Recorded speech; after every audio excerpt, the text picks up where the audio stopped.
So welcome everyone, and thank you for being here today. My name is Claudia Arana, and I'm the Operations Manager at Sur Gallery and an independent curator as well.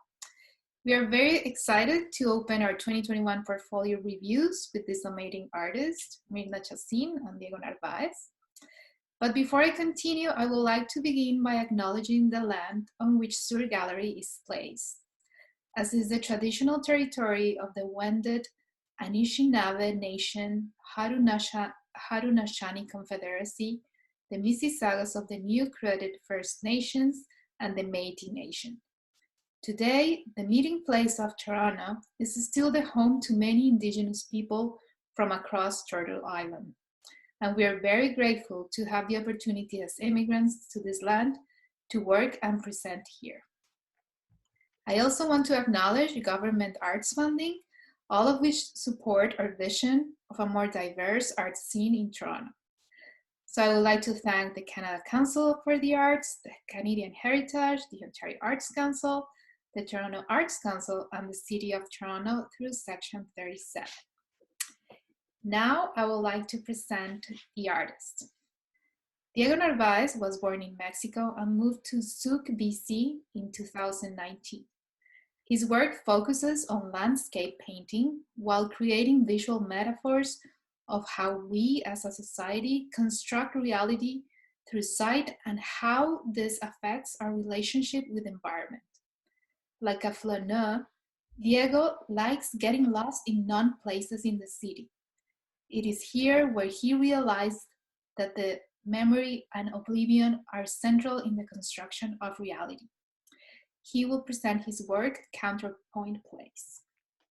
Mirna Chacín is a Venezuelan-born Canadian visual artist who immigrated in 2011, looking for the inclusion and equality that Canada gives to LGBTQ2 community. Mirna's work reflects her experiences around death, loss, and grief, uprooting and belonging, history and traditions. She will present her latest project, Souls on Hold. Now I would like to introduce you to Tamara Toledo, curator and director of Sur Gallery and La Camp. Thank you, Claudia, and welcome everyone. Once again, so pleased with the attendance tonight.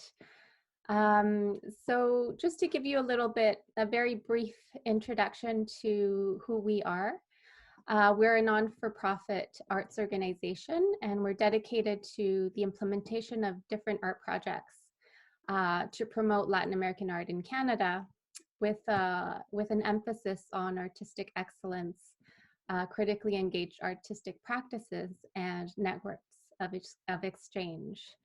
And we launched Sur Gallery in 2015, and it's the first gallery space dedicated to the implementation of these art projects to promote contemporary Latin American art.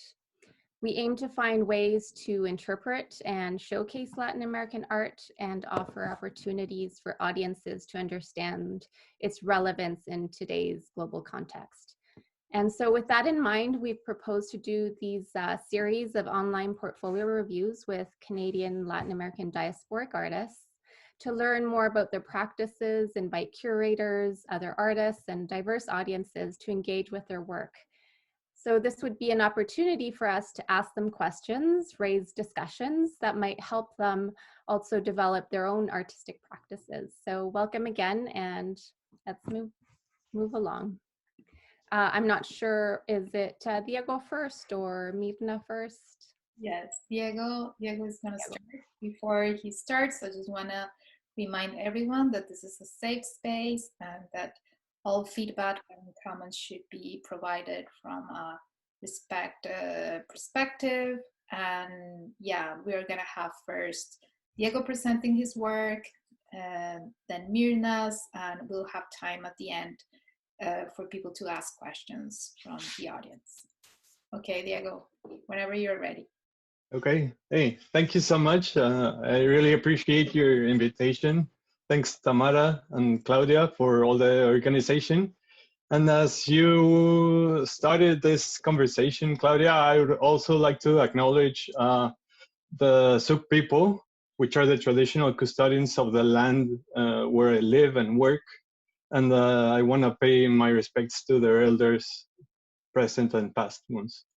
And I also want to acknowledge that we don't own the land. In any case, we belong to the land.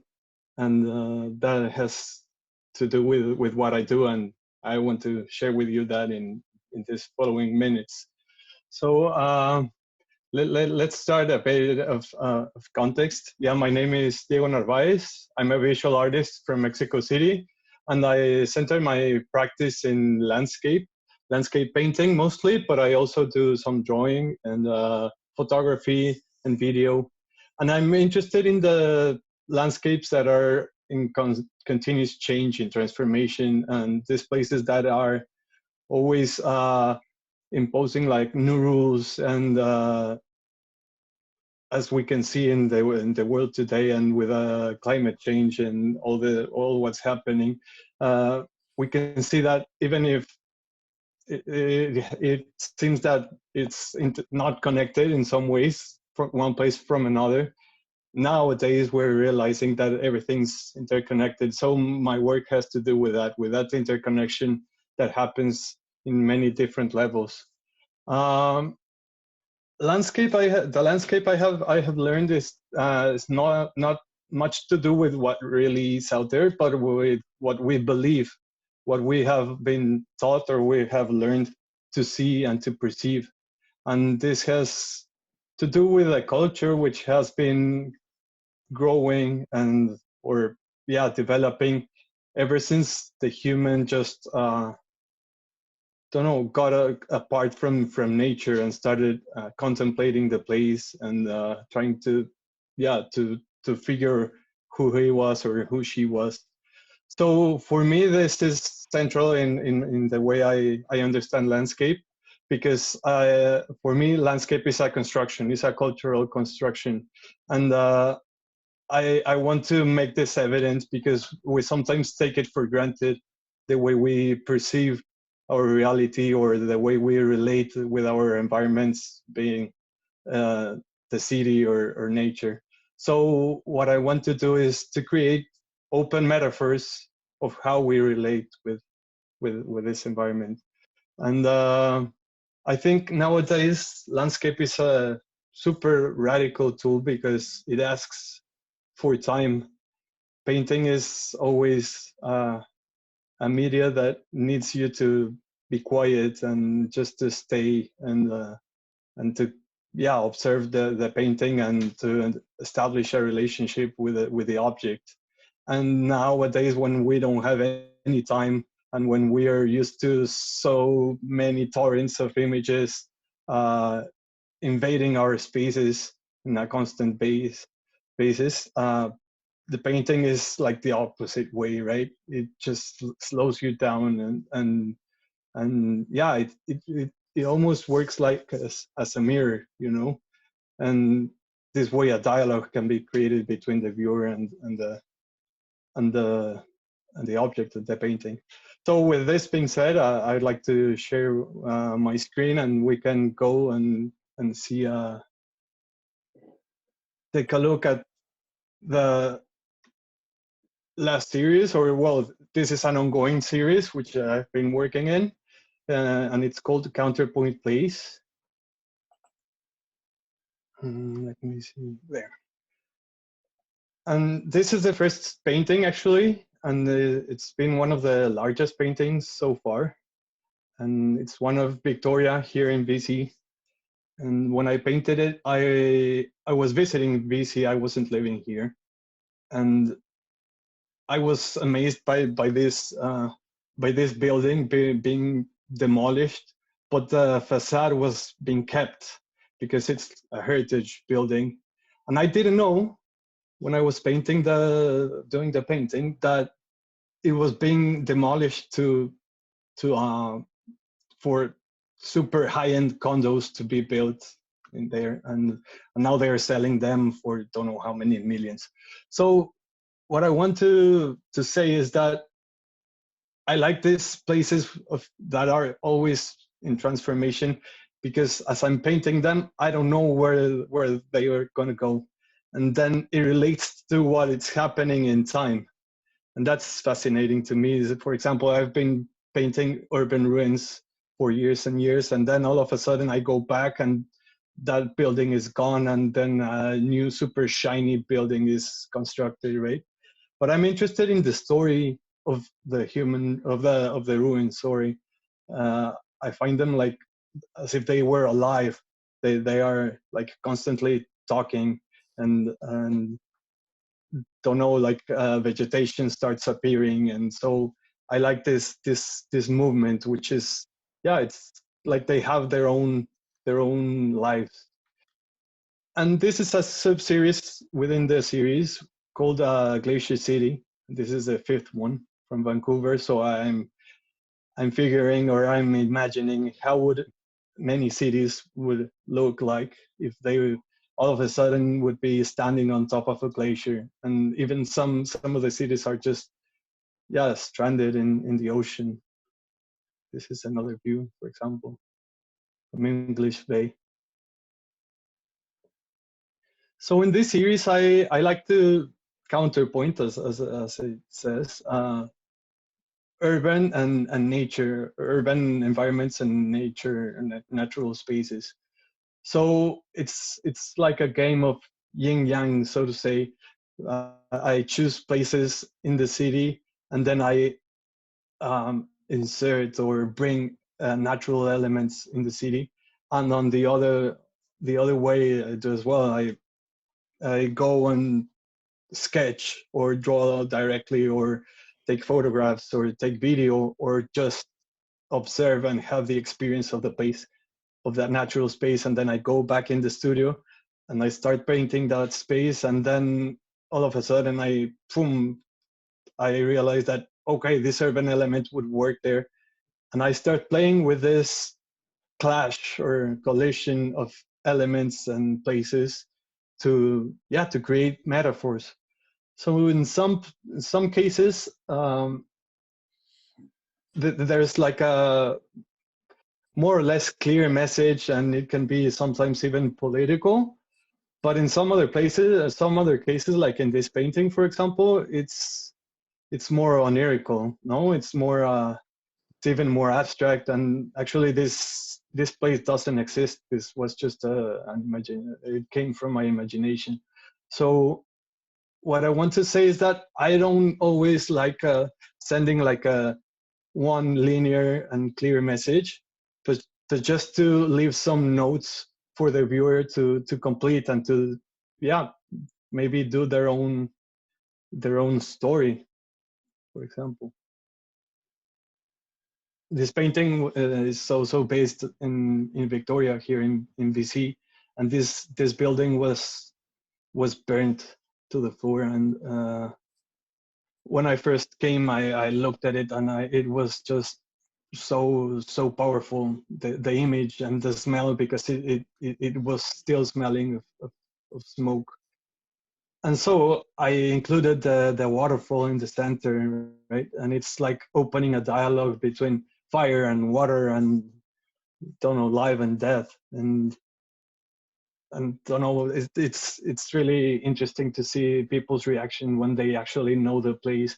And some people have even told me, like friends, for example, that didn't know this painting, like, oh, I saw this place in downtown Victoria, you should paint it. And I am like, yeah, I already did. So it's, don't know, for me it's to connect with the place as if it was like, or it is like a living space, and the possibilities are just endless.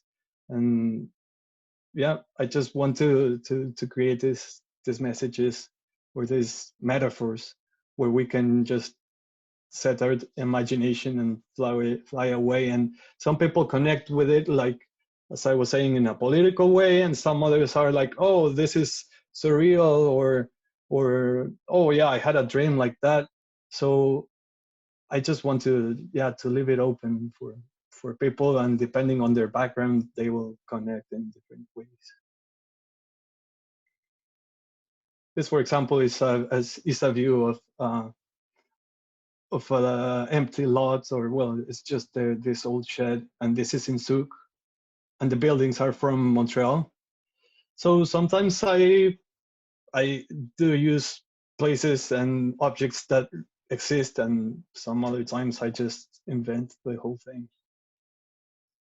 And I did a sketch here, and actually the owner came by when I was drawing, and she was super curious of what I was doing.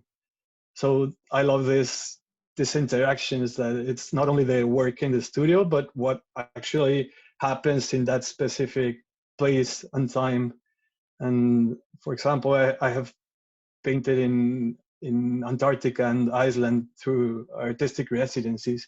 So I'm always trying to to incorporate or to bring what's happening in that space to the painting.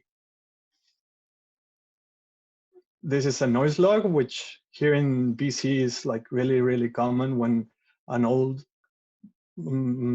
tree just falls down, and then some other young trees use them as a nurturing spot, and they get all the nutrients, and so they can start growing from there. And this is a facade from Mexico City, from a really, really busy avenue in Mexico City. This is the first painting I did when COVID started, and actually there's a graffiti here saying COVID.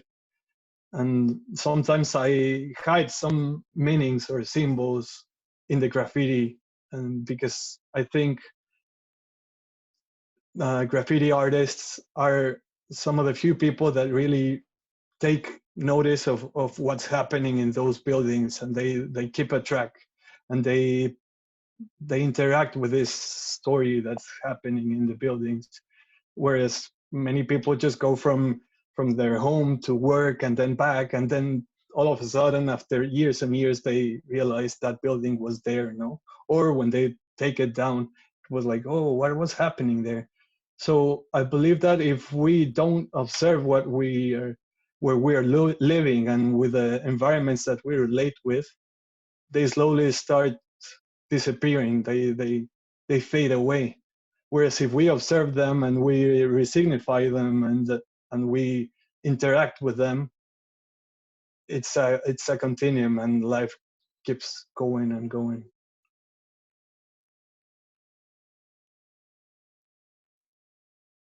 I don't know if I'm going too fast or too slow. Sorry, I just get into it and flow.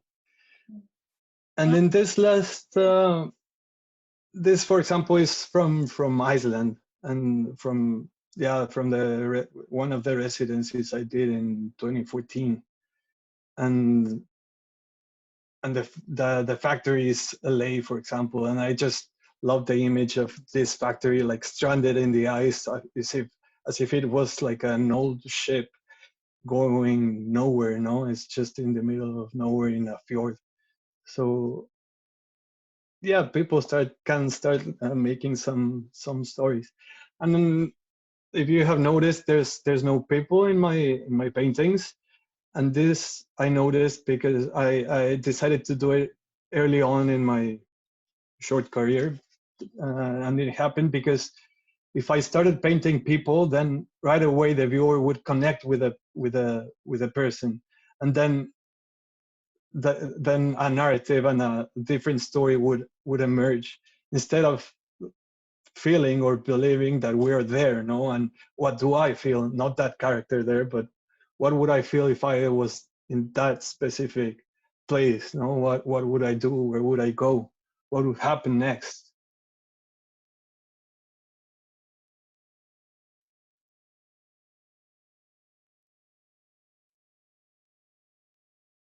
And for this series, I started using these old rusty pieces of metal, and it's been going slowly but steady, and they started like more like frames or receptacles for the paintings. These are small paintings,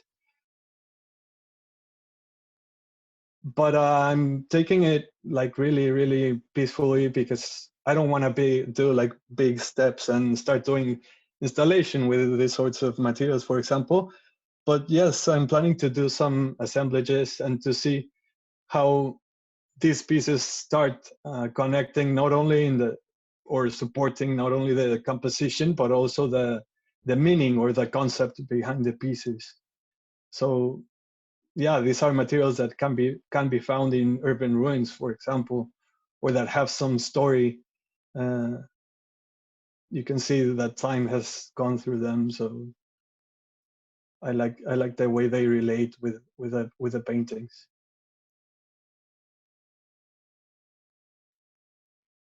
And this all started because I'm working here in Zug in what used to be the studio of now past metal sculptor. So all this studio is surrounded with this metal scraps for someone, but treasures for me and undoubtedly for him. So I'm slowly incorporating what he left behind in a way. And that's it. I don't know if I was too fast, sorry. No, I think that was great. I don't Okay. know how long it was, but it will leave us plenty of time for conversation and discussion around the work.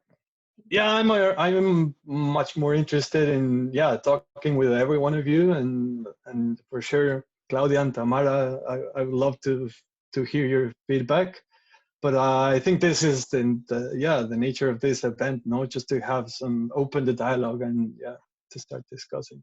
And as I said, I think my work and every piece of art can be approached through different perspectives. And I don't know if you could give me or throw some light on on theories or concepts that you think would be interesting for me to look at or to research that can be they're linked to contemporary art, for example, or to the way I can display these pieces. I don't know.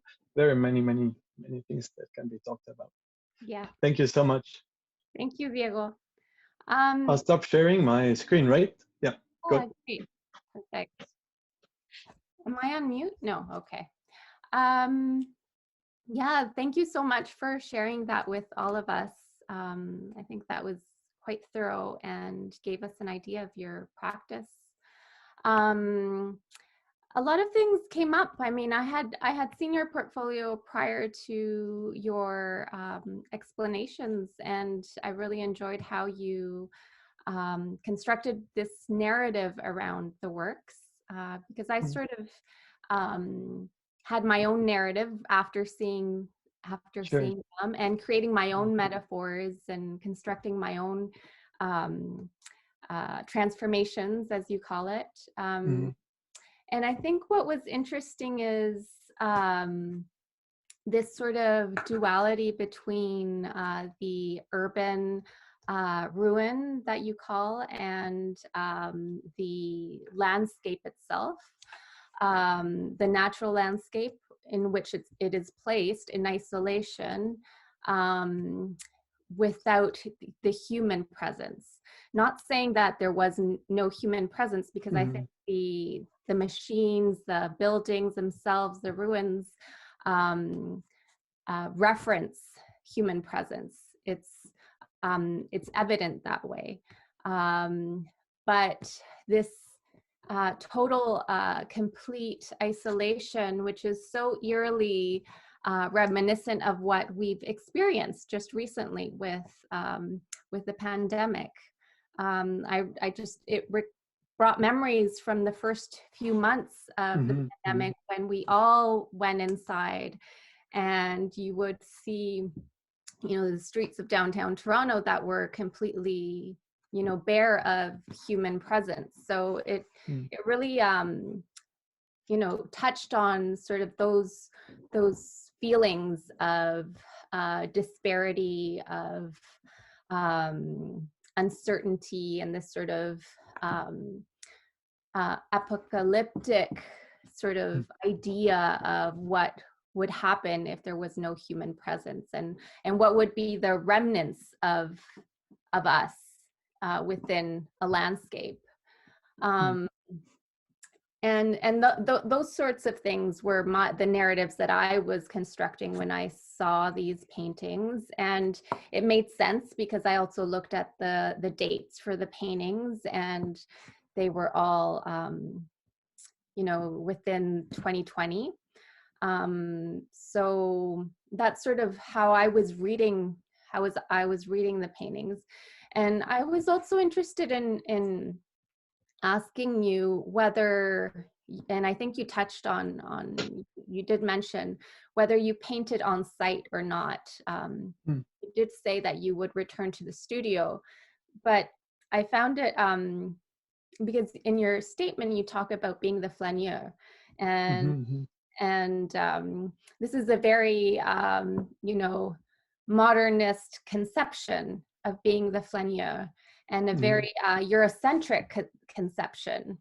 So I just wanted to ask you how you position yourself in that sort of discourse, and whether, you know, you see yourself as this Eurocentric lens behind this sort of landscape that has been altered by humans, or whether you see yourself as someone who's reivindicating the landscape and giving it the space to grow, and the space and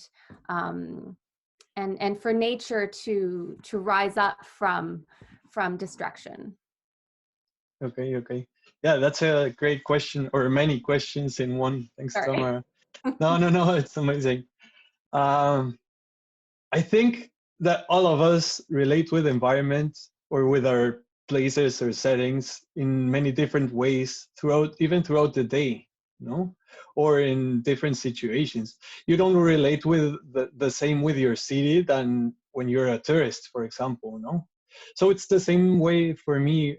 If I'm in the city, sometimes I don't even carry a sketchbook, but I just like walking and getting lost and find these places, no, like this urban ruins or non-places which are there but no one notices, no. And in nature is completely different. It's just a different feeling. Don't know, you get to be more primal and your senses are much more aware. Not everything is set for the human use, so to say, no. You're just another being within super chaotic, and everything's happening and surrounding you. While in the city, it's pretty much frontal. If you realize you're always going somewhere, you're heading somewhere, and then yeah, you see some things happening on the sides, but you're most of the time you're just in the transition, no, just going from one place to the other. Whereas in nature, you realize that everything's like 360. Where when I was started painting in Antarctica, I was going crazy the first days because I was painting one place, like, or one iceberg, for example, and then I would hear a sound on the backdrop, or like behind me, and then like a glacier was calving, for example, and it was exploding. So what I'm trying to say is that sometimes I do interact with the environment as a flaneur, like just by looking for this aesthetic experience and not having like an objective in mind, just being in the city for the sake of experiencing.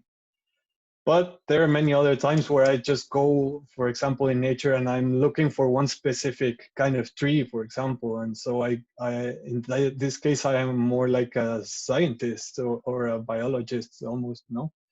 So it's an interesting question because, don't know, I picture artists many times as a multi-person or personality when they just change their hat, and they can be like a carpenter in the morning, and then they can be a salesman in the afternoon, and then in the evening they are in their studios, which are like these caves, and they are just being like don't know,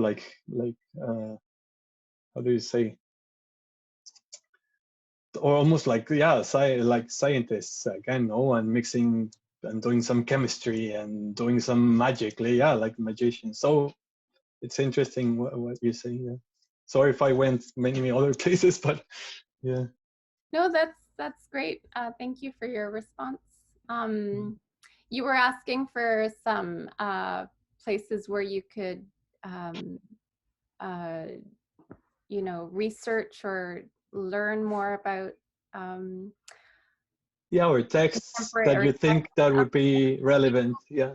Yeah, I'm just trying to think the top of my head. I will think more and I will definitely get back to you if I don't come up with something by the end of this webinar. But I did remember a sorry, oops, I totally forgot to. That happens sometime. I remembered an exhibition that Gerardo Mosquera did a few years ago.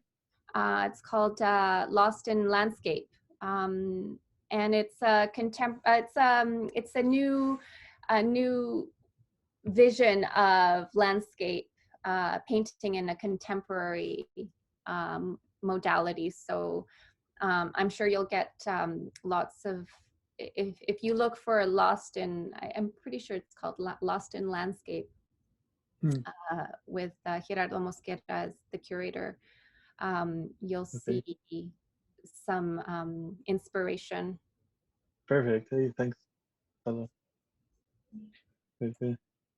Yeah, awesome. I just wanted to add, like, very quickly, because we do have to give the mic to Mirna, that she's going to present her work. But I wanted to mention that I find, and this is something that, yeah, from like looking at your work and seeing the presentation prior to the event, kind of, I was surprised when you mentioned that you were working with sometimes like real elements that are like on site, but then that you're also mixing and creating like fictional elements or fictional scenarios at the same time. And that was very, very exciting and surprising. And that kind of makes me wonder about, I don't know if you, what are your thoughts when you want to incorporate like those elements that are fictional or that they come from a different place? And when you mentioned the waterfall, we're like, oh, okay, this is something that it was a detail that it wasn't clear to me at the beginning that it was something that you were bringing from your own, I don't know, imagination, and you were trying to convey some sort of message about like the fire and the water. And so that was something that I wanted to share, that and to ask you if when you are creating these pieces and bringing these fictional elements, or the other way around, it's a fictional setting that you're bringing, in which you are bringing real elements, like I'm not sure how that works, but if you're thinking on, I don't know, some sort of message or point that you're trying to convey with I don't know, with these elements, with the incorporation of these elements. And yeah, so because I find it like a really interesting tool to create some kind of, I don't know, you mentioned it at some point, some political point of view, or to create some sort of critic, when you were saying that you use the graffiti to kind of display things that, you know, have like a very powerful meaning. So that would be my question, comment. Yeah, I try to keep it as open and as fluid as possible, like almost to see it as a game, because I've realized that if I want to, yeah, to give a message, like a clear message, then everything starts to get like rigid, and then all of a sudden the concept is stronger than the painting itself, no? So sometimes I start with an idea. Sometimes it's just the element. Like, for example, if I see like a container, like the shipping container, for example, that shipping container all graffitied and empty and rusty. So it's like, whoa, I would like to paint that, but then what setting would work? And then it's the other way around as well. Like I would go to a place in nature and I just find it like, wow, sublime. And I think, oh, some element would work. Which one would it be? And I start like imagining, oh, okay, if I put something here like a light, for example, like a signaling light, or if I put some urban furniture or just an building, no, or yeah, like a skyscraper all of a sudden appearing there in the middle of the forest, and yeah, start thinking, okay, what would that communicate? What would that say? And so I in a way I have to put myself in the place of the viewer, and what would I feel if this happens? And sometimes the message is too clear or too political or too environmentalist, no? And I'm not looking to make like, yeah, the propaganda or to point out like, hey, we are polluting and we have to do right. It's more like, yeah, like leaving something there. It's just like a hint, just like a, yeah, like an error in the matrix, no? And you think that there's something bizarre there and what's happening, and so then your mind starts working, no? And your feelings start arising. So that's my goal, I think. Yeah. Absolutely. And it's great that you like, now that for example I know that about your work, it's like every time I see it, I will be questioning like what's real, what's fictional. And I think that exercise is very Everything's fictional. That's the thing. What we call reality is fictional. It's all the way we perceive it, no? And then I'm questioning the sense of reality, for example, no? And in this series, not as much as in other series. For example, I have a series of abandoned cinemas, and that has to do with the way we look and with what we perceive as reality. So yeah. That's good. Thank you. for sure. Thanks so much. Yeah, no, thank you. Yeah, I think that we are right on schedule. We have time now to take a look at Mirna's work. So Mirna, whenever you're ready. Thank you. Okay, and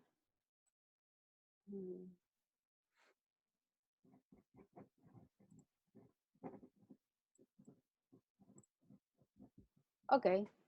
Hi, everybody. Thank you for coming and joining us. And I know that many people have to run to get on time. I'm very pleased to see so many faces that I have not seen for a while. Good evening, everybody. Thank you, Claudia, for the presentation. Thank you, Tamara, for the opportunity to come and sharing with all of you my new project. Instead of sharing every one of the photos of my series, I prepare because it's a project that has two parts.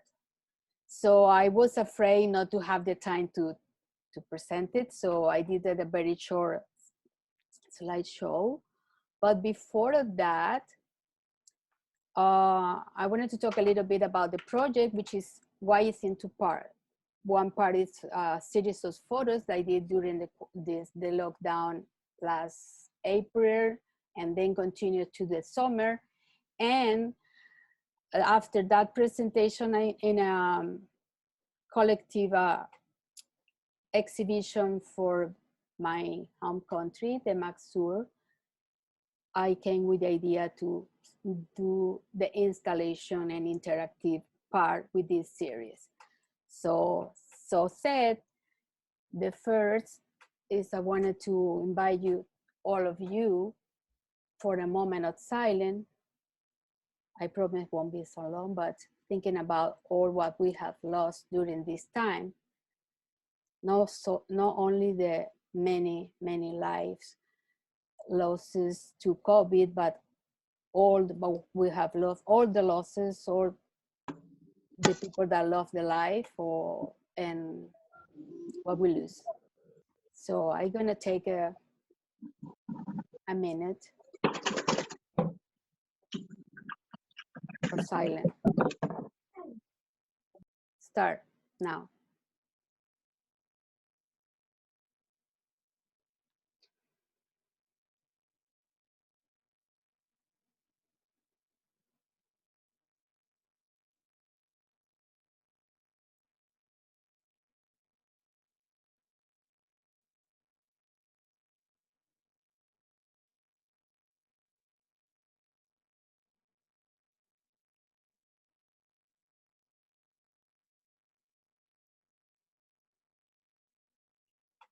It's ended.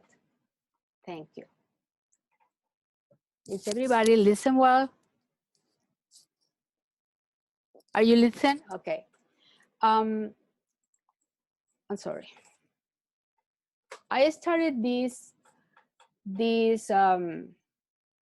ELEGY project during the pandemic, as I said so. For many of you that may not know me, I'm a photographer. I'm a visual artist that has been working mostly with photography, video, and video mapping for trying to deliver an immersive experience with a photograph.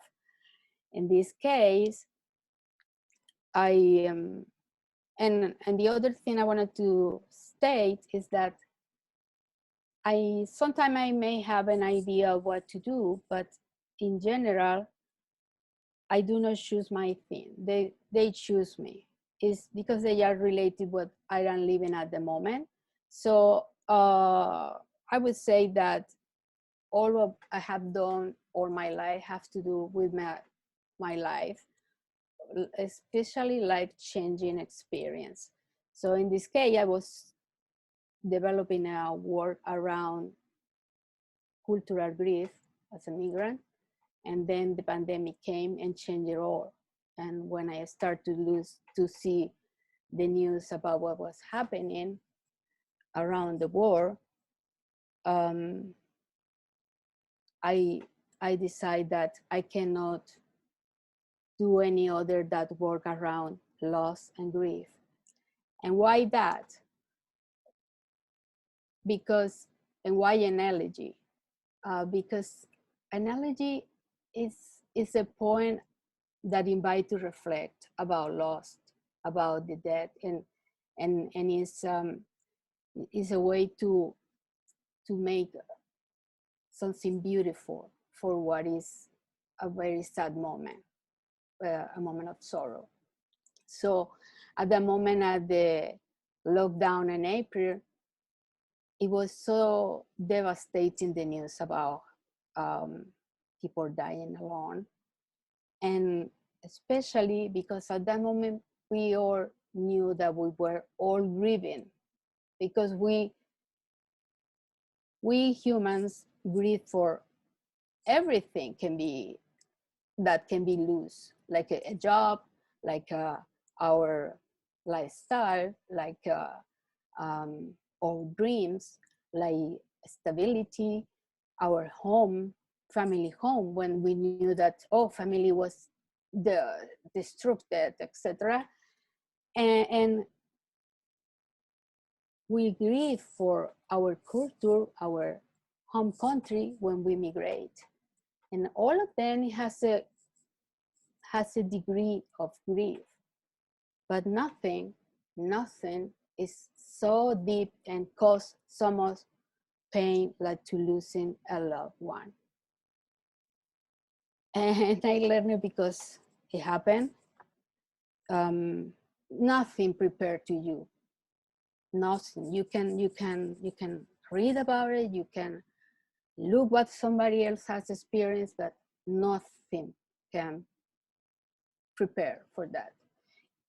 Even if we are all different, it's a so deep pain that it may take more than years to overcome. So when I found as a connection with this, it's not that only I have experienced a loss pretty close to me, but as a migrant, I have lost 4 family members since I immigrated and being not able to assist them to the funeral rite, it was very difficult to find a closure and realize that this person, that not my aunties, not my, especially my sister, won't be there when I come back to my home country. So when I start to see that there were barriers for a lot, no grief where to, no stone where to grieve to put the flower, people dying alone, no saying goodbye, that there was no way to honor the departed. There was not a ritual that all need to find a closure. We need the body. We need the body, and that body, it can be the way for us to understand that these people, our mind accept it. And the problem in this pandemic time is that it's a lack of rituals. A lack of ritual, no funerals, no people gathering, no consolation hug, no travel to go to pay the last goodbye for the family, and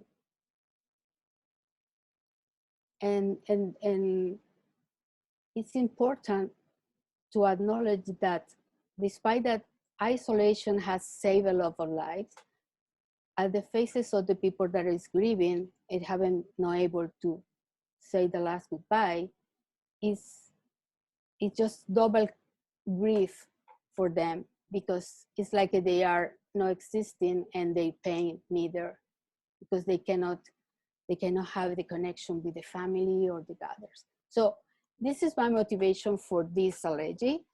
And I was in the lockdown, and I usually work with close to the lake and have been working always with people. But this time, while I was walking and reflecting about this, the only way I can go was the creek that is is next to my building. It's Mimico Creek. It's pretty close to the lake. And while I was working there, I remember Fito Páez's song that says, who said that everything was lost. I come to offer my heart. And I say I had to do something, and it's the only place I have. So, and I start to do the series I will be presenting, which is a very short video. And as the difference that this work I did a photograph is that the first time I do just landscape without no people, close subject, long-term exposure, tripod. It's the only work I had done with such a ceremonial way. It's like a prayer. Somehow it was alone. Everything was just me, the water, the sounds of the water, the bird, and the fallen tree. That at that moment, I started to look to me like the fallen. So without further ado, I wanted to take a look at this. Okay, let's start now.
as I said, because when I do a series, they are always connected like the pages of the book.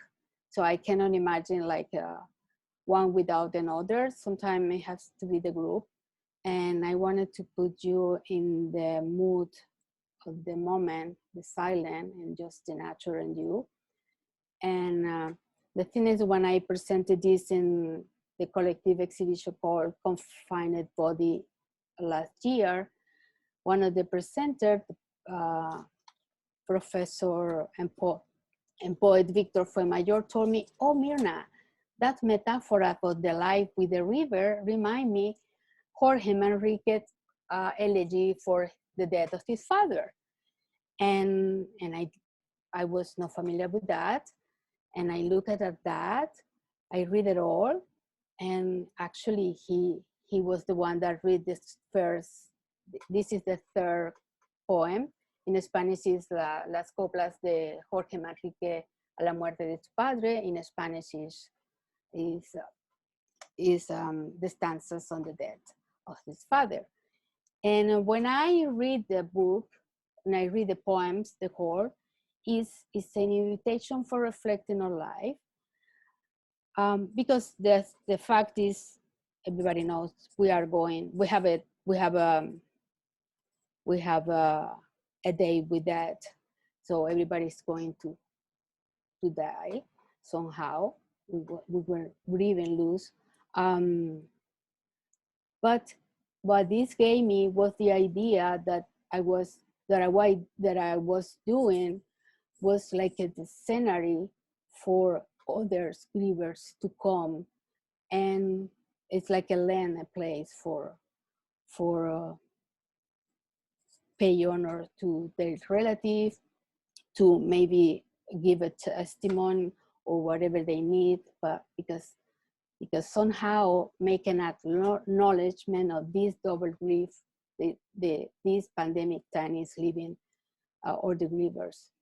And so I realized that this is not any longer just a photo series, but just one step to a bigger stuff and to a bigger project. There has to be community engaged, and it has to be for the grievers to use it at the way they want it, or paying a tribute somehow and remembering their loved one.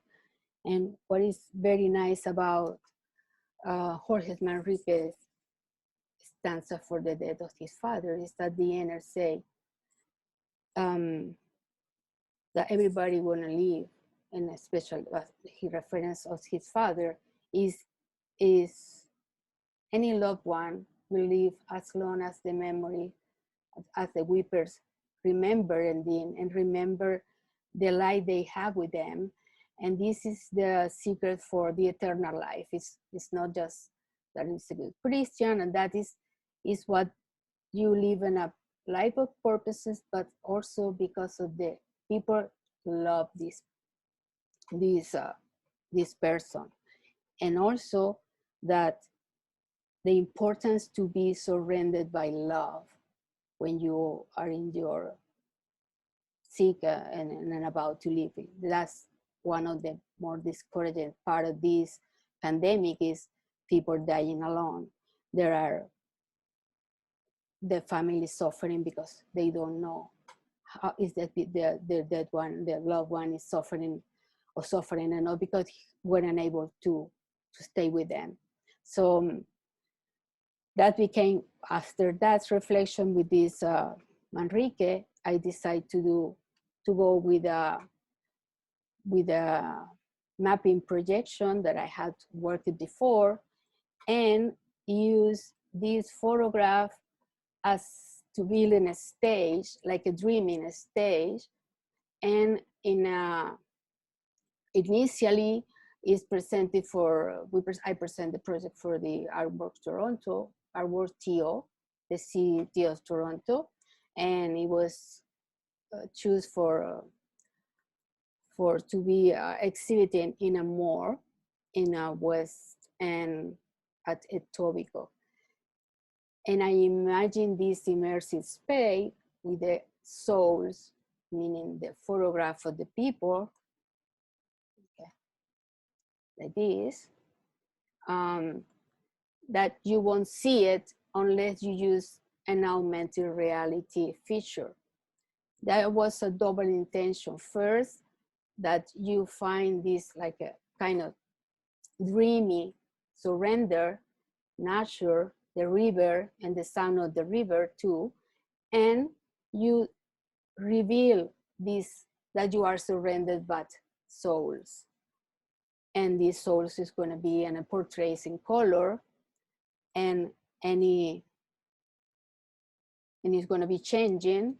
So this is there going to be layers of this photograph that you won't see if you don't reveal it with this application in your tablet or the smartphone.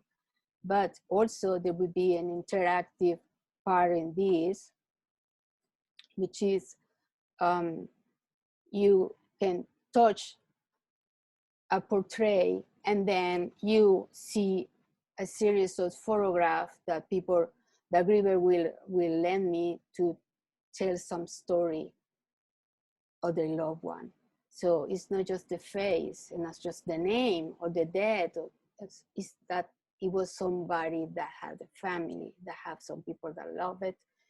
And I think, so I aiming to somehow even a space for acknowledge the double grief and honor the dead on the loved ones with the passing time. So I'm very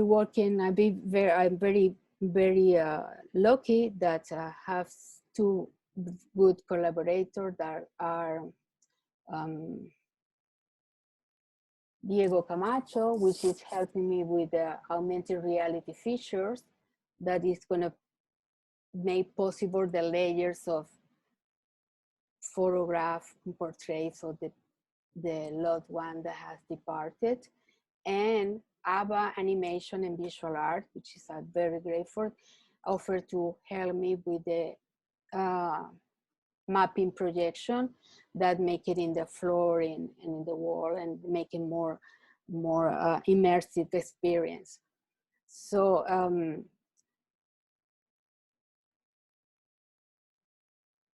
this is what is going to happen when you, this is in the center is my sister Alba, and if you touch it, you're gonna see a series of photographs and probably hearing my voice. She's the third one of the family. She was always a very good student.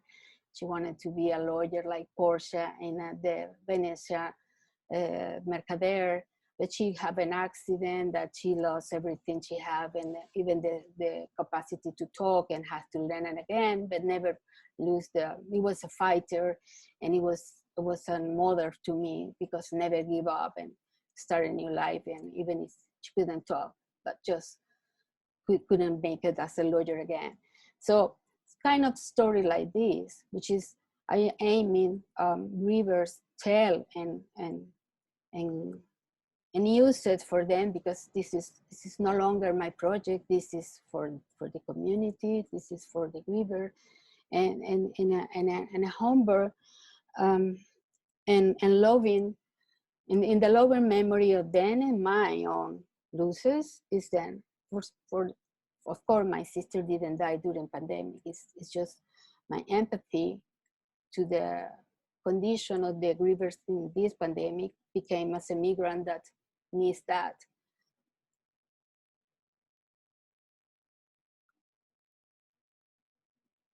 So at the end, I wanted to add, we are finishing finishing in my website a format for people to submit the material. Any griever, any that has lost a loved one for any death circumstances, hasn't to be COVID, any is welcome. And in this Monday, we probably have finished all the detail for you to participate. You can write to me or call to me if you have any doubts or worry. I really aiming to help a lot of people with this, or give it this to them. And this is just to remind that I've been working with video mapping for a while, and I like the idea. And as you see, I always work with black and white for my personal work. I think black and white is always like a dreamy, but also is more realistic than color, because it's distracted. You don't have any distraction for the color, but just go to this essence of the scene. And I think that's how I'm doing with the time. I'm so worried that I always talk too much. No worries, Mirna. We are really well. We are doing really well with timing.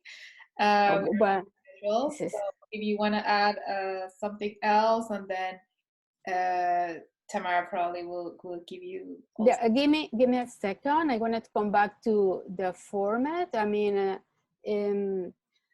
for all the for people interested in participating in the project, I will publish in my social, Solson Hall and Mirloy on Instagram, when it's available, the format for you to submit your work. And I'm open to any questions, and even here. And so I think that will be all. And this is my experience, and thank you. I wanted to say it because I don't want that you read it. For all that join us to taking the time to see what we are presenting. It was an honor, Diego, to see your work. I see so like you are both working with metaphors, with the landscape, even it's a difference. You know, there are always points in the connection. I want to thank you, my wife. Without, I wouldn't be living in Toronto. I wouldn't be an immigrant. I wouldn't change my life so deeply. And she helped me a lot with all the presentation, and is the first curator of my work. To Claudia, who has curated some of my works in the past, and now is helping me with this. It's always giving me a track. The City of Toronto, because accepted my work for the program of the year in public art. Maxul, because it wasn't for them to invite me to create art in isolation. Probably I wouldn't do this photo series in the lake, because it's supposed to go to be doing my residency in Buenos Aires, and everything changed. So it meant to be that I had to be in my Mimico Creek. And to Diego and Emma and Pedro, because without their help, I won't be able to see that I can make it so well. Oh, I'm sorry. Thank you, Tamara and Sur, for this opportunity. Thank you for coming. Thank you, Mirna. Should I? You can stop sharing screen now. Start and dejar. Thank you for sharing your wonderful project with us, Mirna. I had no idea what you were up to these days during the pandemic. So it's very touching work, very both personal, but something we can all relate to right now. And this sense of mourning and loss of commemoration is one theme that I've been working with for quite some time now. I think since I started curating for maybe 15 years, because this concept of mourning something that you're not given the opportunity to mourn, is something I've been personally been dealing with it myself as someone who comes from a history of violence and trauma, from exile, and this notion of los desaparecidos from Chile, from Argentina, is something I've grown up with from a very young age. And it's not a new concept for a lot of people, but now it has become global. And I think that all of these sort of emotions trigger people that have been dealing with such traumatic events in the past. And I think a lot of people have been discussing this during the pandemic. So thank you, Mirna, for working on this very important project. And it's a very moving and I think sparks a lot of and triggers a lot of emotions within all of us. Even if we haven't gone through perhaps such a traumatic experience of loss, I think we can all sort of relate with this notion of loss because we've been so, bombarded by information around COVID and this sort of devastating loss that we're all experiencing.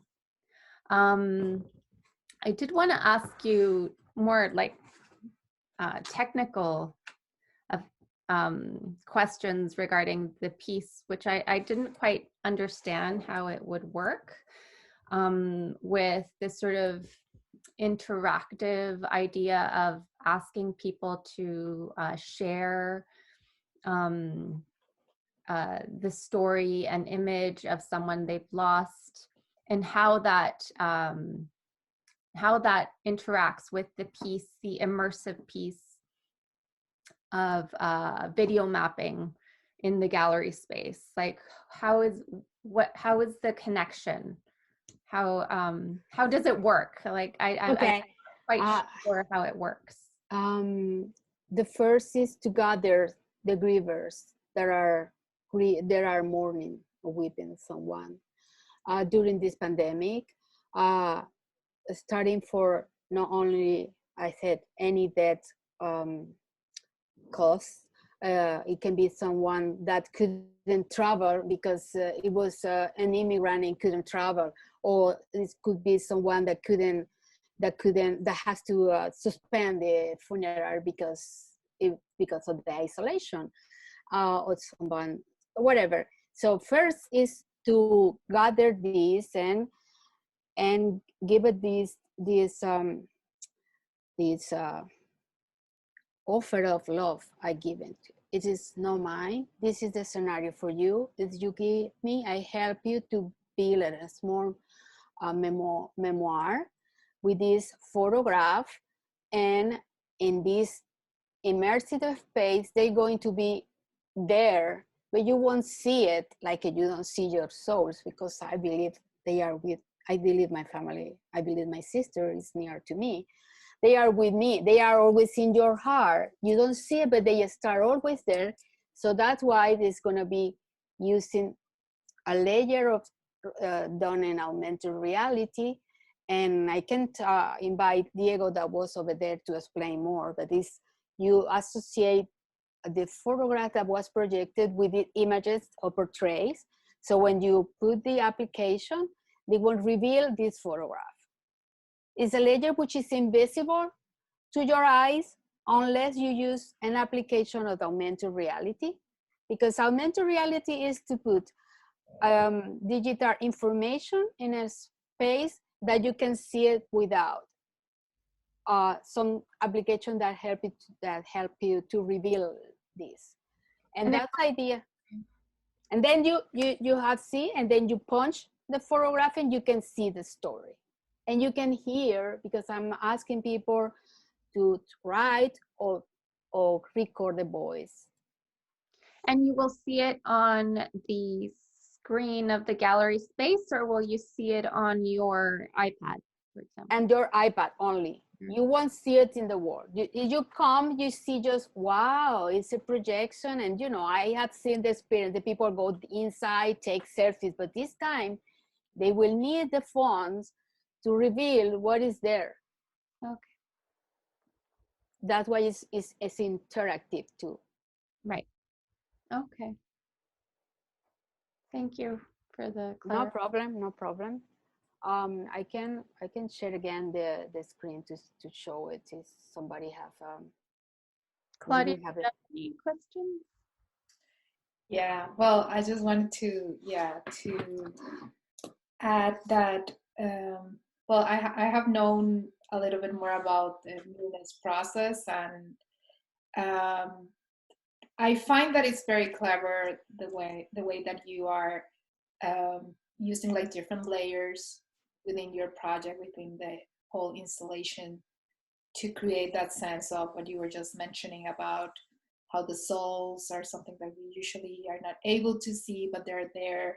And now you're using the augmented reality feature to kind of reveal those souls. And I find that it's a smart way of creating some intimacy as well, because once people get into this immersive space, and they're going to be, of course, inside this photo projection where they're going to see all these beautiful images, and they're going to have the sound of the water running, right?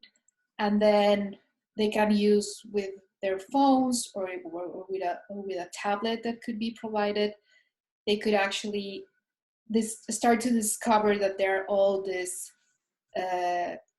images, all these souls in the same space, right? And it's technology, the one that it's actually helping us like connect with them, and people are going to be able to listen about, well, hear the stories about these people. Like you mentioned, that for you it's important not to only display faces and names and just numbers, which is something that we have been used to during the pandemic. Like we every day we hear how many, right?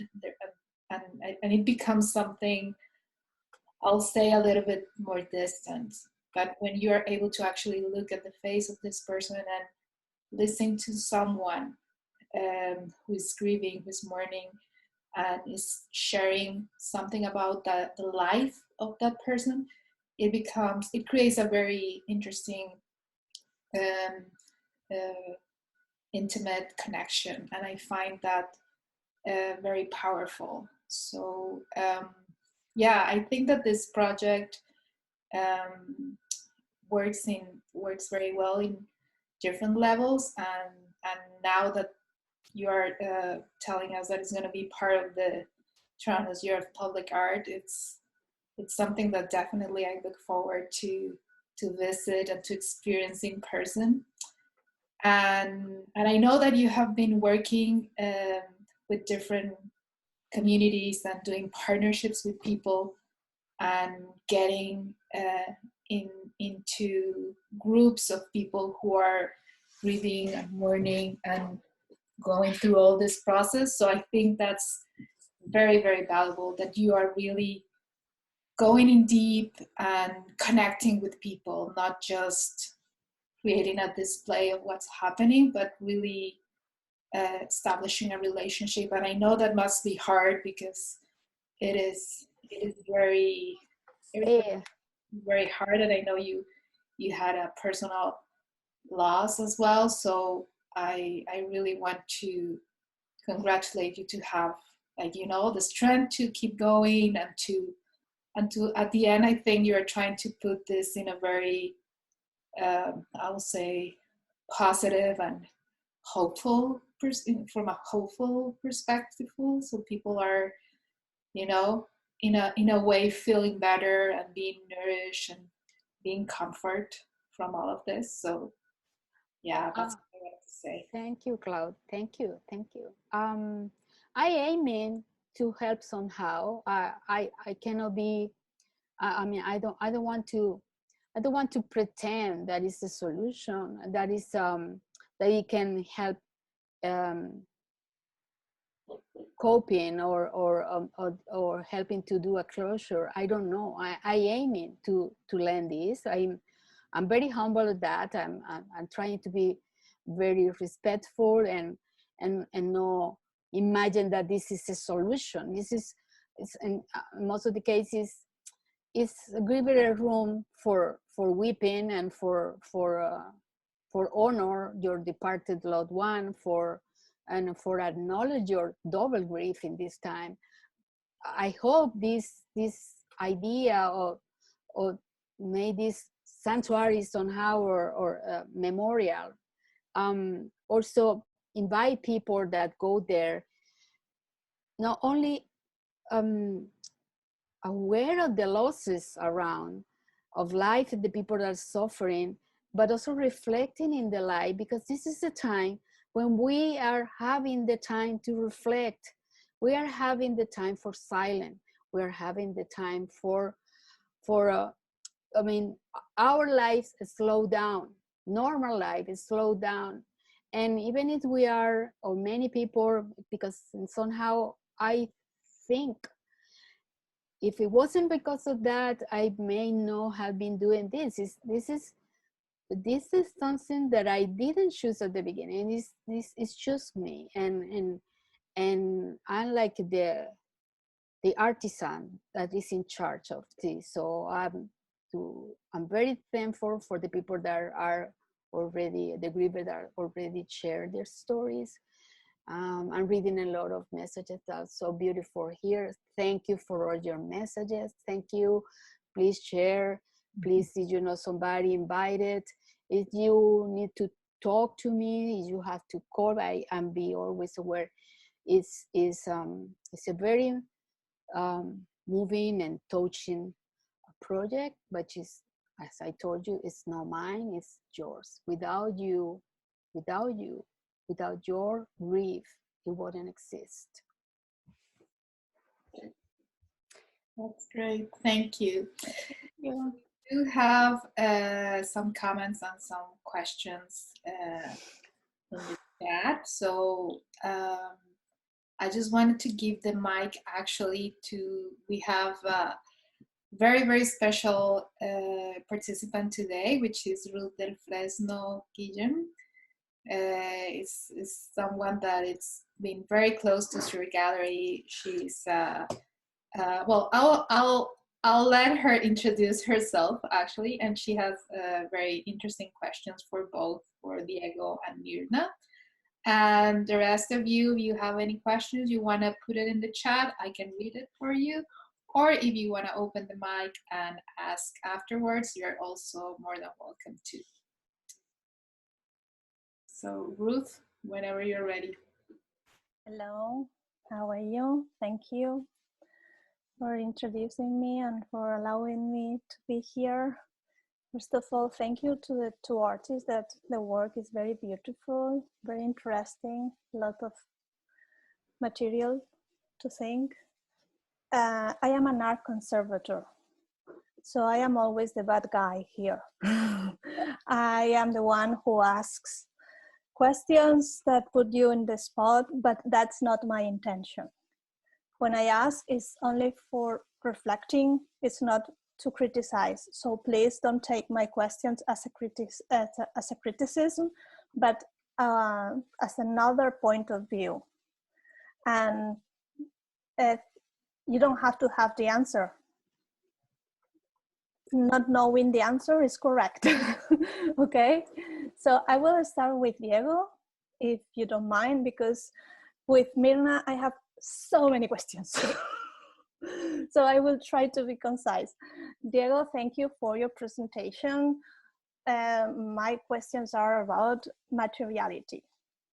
So I've seen that you paint always, well, what I've seen, it's oil or sometimes acrylic, but in the late works are oil on canvas or wood, right? Am I correct? Do you varnish your pieces? Do I varnish my pieces? Yes. Yes, and I've had so many problems varnishing here in Canada because the varnishes I found are so bad, man. So I'm actually ordering some varnishes Well, my because question is it's more, a thing, right? it's more about the aging. As I have seen, your pieces are very sharp and colorful, right? Mm-hmm. Is that important for They tend to be. is that Yeah, for important sure. for your intention? When you are looking for the meaning of the concept of the artwork, the sharpness and the brightness, is this important? Or is that something that happened and because oil ages Mm-hmm. in a way that it yellows? Mm-hmm. Mm-hmm. So when the paintings will yellow, will be that a problem for the concept, or do you accept that yellowing as another layer of history of the piece? Yeah, no, I think it's a great question. I know that paintings age and sometimes customers want the painting to be like as if it was like new, right? After some years, of course, it changes. But for me, that's amazing because it's time making presence in the piece, right? And my work is about that. It's about the aging of the city or the landscape, how it changes, and sometimes it deteriorates, but sometimes it grows something else. And now that I'm using some rusty pieces, for example, rusty metal, well, that's time there as well, no? So I like that. I mean, of course, there are some ranges, right? I mean, if you leave a painting on the sunlight for ages, for many years, then it won't only turn yellow, but the colors will fade away super fast. So I'm not aiming like that, but I really don't know. I really treasure the pass of time in art. Don't know. It's something like I like. There's an artist called Liu Fan, and he's constantly talking about this, and I'm like really don't know. It's almost like sacred. Don't know for me to have the time passing through my paintings. Yeah. So then, because this is a portfolio review, I will suggest you to advise your collectors or whoever is going to buy your piece as your piece has to age. Because it's part of your artwork. So the same way that you, I suppose, give a document saying that this is your piece, you made it that time, this is the title, it's made with that and that, I will say that it's good to add a note about conservation saying my piece is going to yellow and that's okay. Treat it with love. Be good with it. Don't treat it bad. Don't put it beside a heater. Yeah, exactly. So be kind. But if something natural happens, I as an artist accept that change. So don't worry about it. Yeah, that's good. I'm giving you free advice. Thank you so much. Yeah, and to avoid problems, I guess. Well, now I'm going with Mirna. Can I? Thank you. Thanks, Ruth. Thank you so much. I have time, Claudia. So Mirna, I am going to forget about your photography work because if I start there, I will have so many questions, and I am going to concentrate on the installation. Okay. First of all, I love everything. Don't think that I am a bad person. I love everything. No. And I know your word and your paper in this route. I have seen it and it made me think. It made me think because I have saw you before. I may have your answers. No, that's good because answers are not for me, are for you. So exactly. The question is going to be related to the installation. First of all, I have a lot of questions related to personal protection and dates. I mean, everybody who is sharing with you the personal information, I suppose you have a lot of control for that, and you have you advise people to sign a lot of documents, because that's going to be a huge problem. Yeah. And if this is a public art, it has double problems because it's the city of Toronto who has to deal with this situation. So I suppose this is not my problem, because as a conservator, I don't have to deal with that. But I thought about that when you were talking. Then as a public art, do they give you the space where you have to do that, or do you choose the space where you are going to install it? They gave me this space. It's common mall. The common in the help me, Claudia, the name. Cloverdale Cultural Hub in Etobicoke. In Etobicoke. So, okay. But they gave us the inside space of the common door, but we already have a plan B for doing outside in the exteriors or the building. So, and I love even more this part because it's going to be more room, and there is a corridor which is very hidden in some of the part of the building that can work perfectly to do the projection from the ceiling, from the height of the ceiling of the mall. So that would be help us with the distances for people that not being in inside or but outside. The only problem is it had to be the projection during the evenings. But this project originally would be for April or May, and now has moved tentative for fall. So is this a piece that it's going to be as a public eventual piece? Like it's not going to stay forever, right? It's supposed to be for 2 months. Oh, okay. So it's ephemeral. However, I have another plan B, or it's a part of plan A, which I didn't mention because I have to look for the funds for it. It's a virtual reality one that can be used with the Google, that can use it safe at home, and that make it distributed around the world.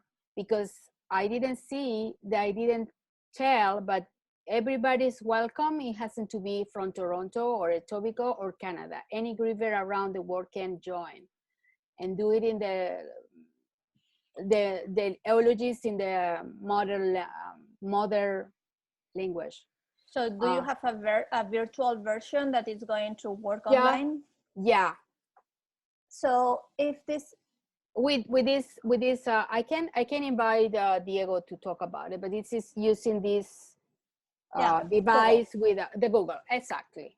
Yeah, but you can work the same way that it's working in the phone with the app. How people similar. How do people is going to get the app? When they arrive there with a code, or do they have to download it before going to the installation? We are probably use this QR code at the beginning, so the people with that do it and download it. Okay, those were only curiosity questions. Now the conservation questions. So do you conceive this piece as an ephemeral piece or a piece that has to last? I would like to last forever. That's why I'm thinking about the virtual reality one, and also as the portraits of the souls and their story will be a ledger or digital ledger, what that will be associated with the black and white series images.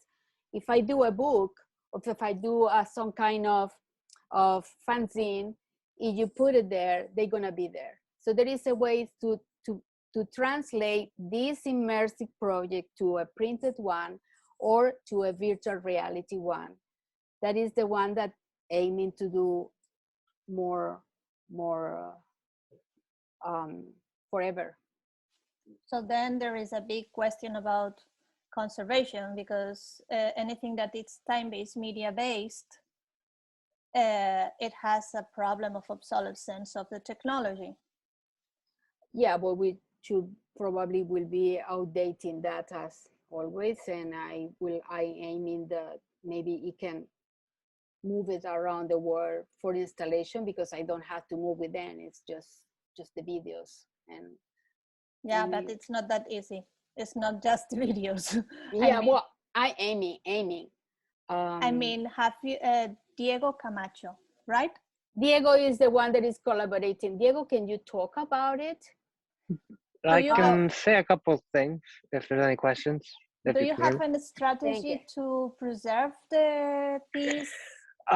So the way, this is getting very technical, but it should work for at least a minimum of 5 years because they're basing current technology. After that, there's a certain degree you can't really predict the future. So while the technologies that we'll be using are meant to last a long time, and I don't think they're going to be going anywhere for the foreseeable future, there's always that chance that it could happen, but it would still work on anything that is relatively current. The project could always be migrated to a different different target hardware and then be extended, but that is not always that easy. Well, that was why I asked you, Mirna, if you wanted a piece that lasted or a piece that was ephemeral, because with technology there is this big question about what is going to happen, because we don't know how the technology is going to evolve. It's something that we are not knowing what is going to happen. Maybe this technology can last for more than 5 years, but maybe not, because the problem is that we are when an artist works with technology based, it's beautiful, it's amazing, the result is very powerful, but sometimes we have the problem that everything that is powerful is ephemeral. And that's it. My question was only for you to reflect on how this can change the power that you are trying to give, which is beautiful. I am not talking about the piece at all. I'm talking about how can you grieve the piece in the future. It can be. That's great. Thank you, Ruth, for always. Thank you, Ruth, for your this input and always bring point to think about it. Yeah, great questions and ideas for artists to think about. I think it's very relevant and timely. Yes. Especially now that we are working with all these new media, right? Is there anybody else? Are there any other questions? We are running out of time.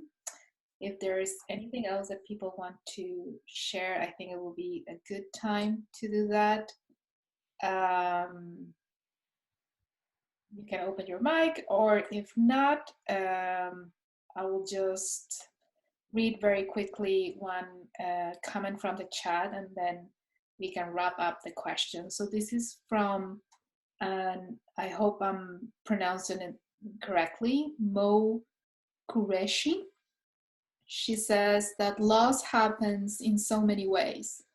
As an immigrant myself, I have had to make such an identity for myself in a colonized world. Losing loved ones and ancestors feels like losing a part of yourself. At the same time, our culture sometimes pushes us out. We can speak our mother tongue, or if we are minorities such as LGBTQ. So we have to make identities for ourselves, trying to navigate with this very Eurocentric capitalist world.